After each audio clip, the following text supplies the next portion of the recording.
Joining us today is Peter Will, Product Market Manager for Lab Equipment for OHAUS. Good afternoon, Peter. Hey, good afternoon, Ian. How's it going? It's going well.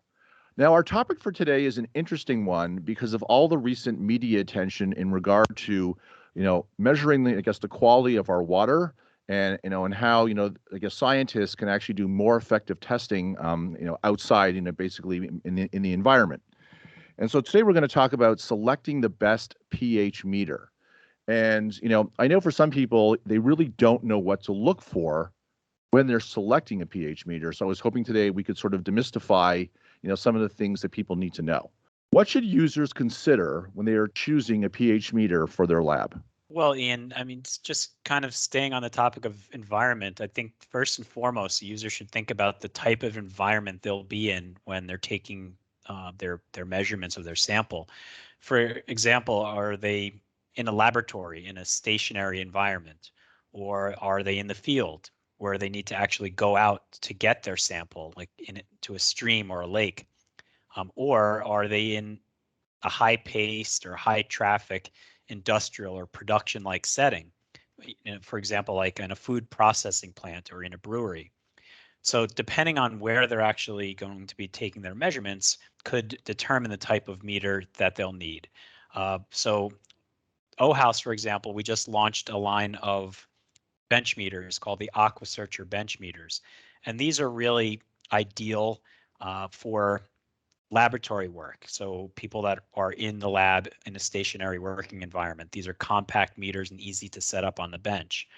Now, if the user is going to be in the field and they need to go to their sample, we have a line of about 20 different pen meters or testers. And these are really perfect for people that are on the go for those types of applications. So pen meters are available with or without temperature sensing, and they can measure not just pH, but other parameters such as ORP, conductivity, dissolved oxygen, salinity, and total dissolved solids. And then lastly, if the user needs a more rugged portable meter for that field or production type testing, like in a quality control laboratory setting, OHAUS has several options for portable meters, and we have one including our ST400M. It's a multi-parameter meter, and it's IP67, which means it's fully waterproof. But not only that, it also comes with a rubber protective jacket. So if it were to be accidentally dropped, that will protect it from that fall. I mean, people are used to that with their cell phones being protected nowadays. So we have a lot of different options that would be suitable depending on the type of environment that the user's in. Now, following up on that, because users are taking measurements both out in the field, but also in the lab on the bench, are there specific steps that a user can take, to avoid, having, sample measurement inaccuracies? Because especially if you're working outside, you don't have control over the environment in which you're working. No, it's true, but I think the user needs to think about the meter and the electrode as one complete unit. So in the example that you gave when they're in the field, the portable meter could be an ideal example for them, but they need to think about the electrode that they'll be using with that meter as well.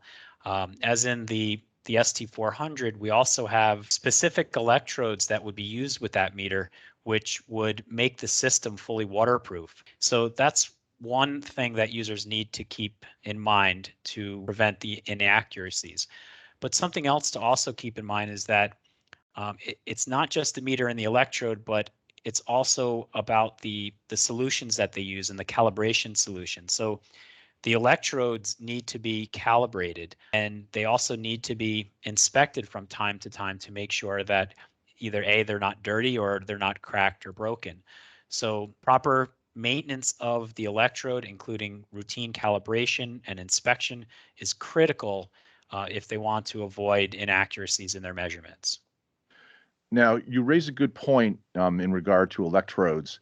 So, how does a user, decide which type of electrode that they need to use, I guess based on the type of sample that they're using. I mean, there's obviously some form of variation, and I'm sure it's not just something you just sort of pick off the shelf. There has to be a specific type that you need to use for a specific sample.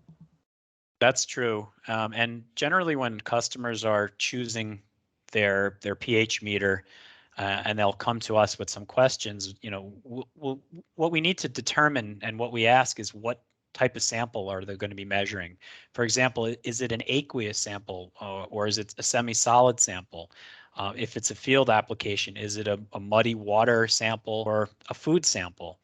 And then you have organic compounds such as tris buffers, which are common in life science applications. So really, depending on the type of sample, somewhat dictates the type of electrode they should be using. Now, there are different types of electrodes, different materials. For example, the shaft of the electrode could be made of glass or it could be made of plastic. So in the example of if you're in a food environment and you're measuring pH of food, sometimes glass is forbidden in that environment. So therefore they choose the plastic. Also, the size or the diameter of the electrode. OHAUS offers several different micro probes, microelectrodes, which are thinner in diameter, and they allow the user to take measurements from more compact test tubes, such as like a 1.5 ml test tube. And then other things that should be considered about the electrode is the shape of the electrode, the tip of the electrode. In an example of a food testing, we have several different options of spear tip electrodes, which will actually puncture that sample and allow the user to take the measurement easier. And then there's also within the electrode itself, we have different types of junctions, single junction versus double junction. And a double junction electrode generally tends to hold up better than a single junction electrode over time. Now, are there any other factors, for users in terms of, measuring pH and also, doing conductivity measurements? Well, temperature is a huge factor because temperature impacts the pH value. So it's important that temperature, the sample of the temperature of the sample is constant, and that if they're taking multiple measurements of that sample, they should determine that the temperature of the sample has remained constant over those multiple measurements. And one way they could do that is by using an external temperature probe, or nowadays, a lot of electrodes are built with the temperature probe built within. So it's something called like a 2-in-1 or 3-in-1 electrode. And if they don't have that option, many of the OHAUS meters themselves have something called ATC, which is automatic temperature compensation. And the meter actually can compensate for that change in temperature and provide a consistent pH measurement over those multiple measurements that they're taking. And I want to thank our guest, Peter Will, for joining us today on OCAST. For more information, you can visit our website at www.ohaus.com to view more and download information about the products featured in today's podcast.